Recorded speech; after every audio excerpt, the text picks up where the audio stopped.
This is VOA News. I'm David Byrd. President Donald Trump says the United States will back out of a global arms trade treaty. As AP Washington correspondent Sagar Meghani tells us, Trump made the announcement Friday during a speech to the gun rights group, the National Rifle Association. The treaty regulates international trade in conventional weapons and has been waiting Senate ratification since President Obama signed it in 2013. We're taking our signature back. President Trump making the announcement during a speech to the NRA, which says the treaty threatens the Second Amendment. He says Democrats threaten it as well. You let these maniacs get into office, they will take that right away. Urging NRA members to vote Republican. The group was key to his 2016 election, but has been limping toward 2020, divided and diminished. Sagar Meghani at the White House. The president's speech came shortly after a U.S. federal judge sentenced a Russian gun rights proponent to 18 months in prison for conspiring with a senior Russian official to infiltrate the National Rifle Association.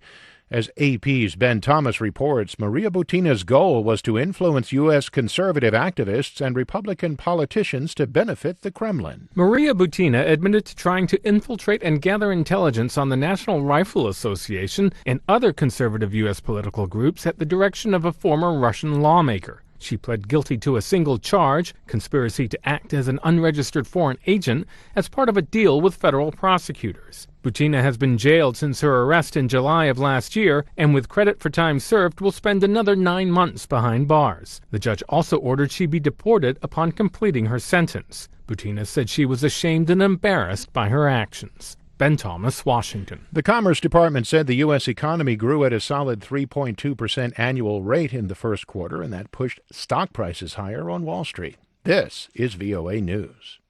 Sri Lankan President Maithripala Sirisena said on Friday that police are looking for 140 people believed to have links with the Islamic State group over last Sunday's attacks on churches and hotels that killed 253 people.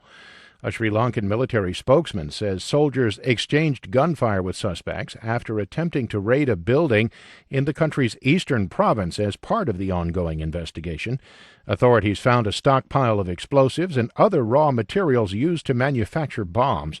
Police also seized clothing and flags linked to the Islamic State group, gel-ignite sticks, 100,000 ball bearings, drones, and at least one suicide vest during the raid.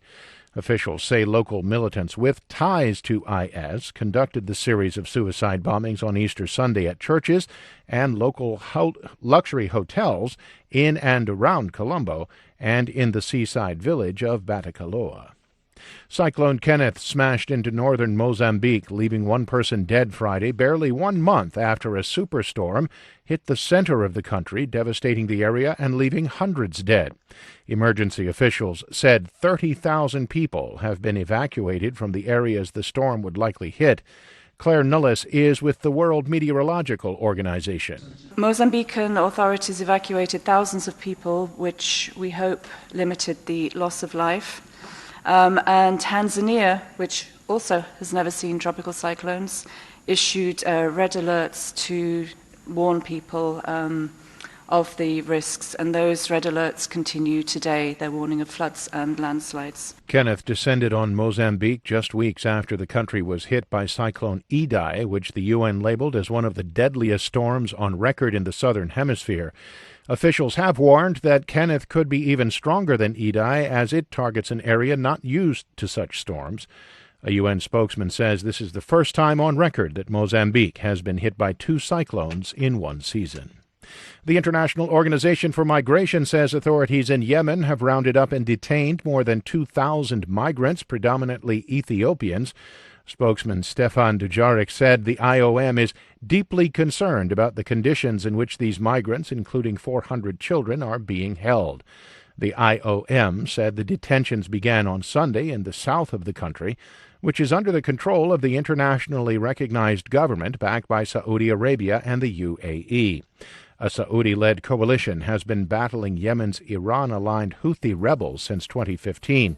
The conflict has caused the deaths of tens of thousands of people. For more on these stories, be sure to log on to our website, voanews.com. I'm David Byrd, VOA News.